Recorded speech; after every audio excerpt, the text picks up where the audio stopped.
ആഘോഷമാണല്ലോ. അത് വലിയൊരു കഥയാണിത്. ഇപ്പോൾ ഇവിടെ എല്ലാവരും ഒരു കാളക്കുട്ടിയെ വെച്ച് ആരാധിക്കുകയാണ്. അതിന്റെ മേളമാണ് ഇവിടെ. നല്ല ഫണ്ണിയായ കാളക്കുട്ടി, നല്ല ക്യൂട്ടാണല്ലോ. ഇത് ആരാണ് ഉണ്ടാക്കിയതെന്ന് പറയാമോ? ഇത് ഞങ്ങളുടെ ആഭരണങ്ങൾ ഒരുക്കി ഉണ്ടാക്കിയെടുത്തതാണ്. എന്തിനാണിത്? ഇവിടെ എന്താണ് നടക്കുന്നത്? അതോ, ഞങ്ങൾ ഈജിപ്തിൽ അടിമപ്പണി ചെയ്ത് ഭക്ഷണത്തിന് ഒരു കുറവുമില്ലാതെ നടക്കുകയായിരുന്നു.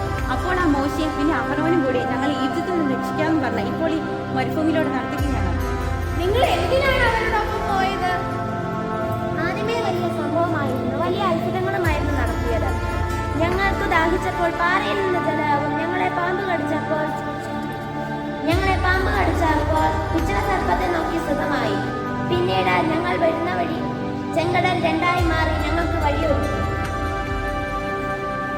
പക്ഷേ ഇപ്പോൾ ദൈവത്തെ ആരാധിക്കാനാണെന്ന് പറഞ്ഞ് മോശം മലമുകളിലേക്ക് പോയിട്ട് നാളുകളായി. ഞങ്ങൾക്കൊരു നേതാവുമില്ല, ദൈവമില്ല. ഇപ്പോൾ പിന്നെ ആകട്ടെ ഈ അഹ്റോനാണ്.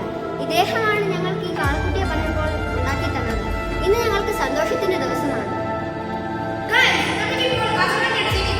അവിടെ എന്തൊക്കെയോ പ്രശ്നങ്ങളുണ്ട്. ആരാണ് മക്കളെ നിങ്ങൾ? ഇസ്രായേൽക്കാരല്ലല്ലോ. ഞങ്ങളെല്ലാം കേരളത്തിൽ നിന്ന് വരുന്നു. ഈ നാടിനാണ് കേരളമോ? അതെവിടെ? അതില്ല, ദൈവത്തിന്റെ സ്വന്തം നാടെന്ന് അറിയപ്പെടും. ദൈവത്തിന്റെ സ്വന്തം നാട്, ദൈവത്തിന്റെ സ്വന്തം ജനമാണ് ഞങ്ങൾ. പിതാവായ അബ്രാഹത്തിന് വാഗ്ദാനം ചെയ്തതാണ് ഇത്. ഇന്നിപ്പോൾ ഞങ്ങൾ 12 ഗോത്രങ്ങളിൽ അനേകം പേരുണ്ട്. ദൈവം പറഞ്ഞ നാട്ടിലേക്കുള്ള യാത്ര കൂടിയാണ്. അതേത് നാടാണ്? കാനാൻ ദേശം. ദാ മോശ വരുന്നുണ്ട്. ധൈര്യമുണ്ടല്ലോ. മോശ മോശ കുറച്ച് ദേഷ്യത്തിലാണെന്ന് തോന്നുന്നു. എന്നാലും നമുക്ക് നോക്കാം.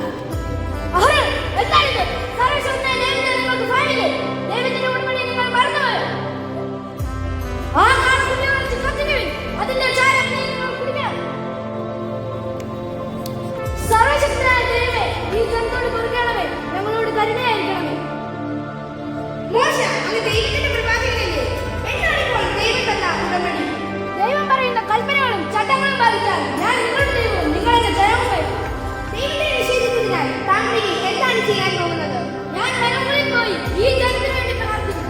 അതോടൊപ്പം ജനം മുഴുവൻ ഇവർ ചെയ്ത പാപങ്ങൾക്ക് പ്രായശ്ചിത്തം അനുഷ്ഠിക്കുകയും ചെയ്യും.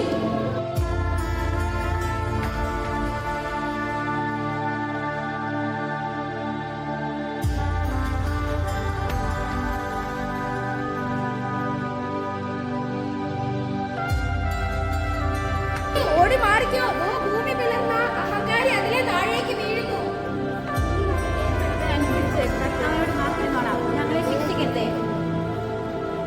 നമ്മളിപ്പോൾ കുറച്ച് ദിവസമായി ഇവരോടൊപ്പം പ്രാർത്ഥനയിലാണ്. അതാ മോശ മലമുകളിൽ നിന്ന് വരുന്നു. മോശയ്ക്ക് കർത്താവ് നൽകിയ കൽപ്പനകളും അവന്റെ പക്കലുണ്ട്. അങ്ങ് മോശയുടെ സഹായകനാണല്ലോ. അങ്ങ് സീനായ് മലയിൽ എന്താണ് കണ്ടത്? സംസാരിച്ചത് അതിനുശേഷം ദൈവം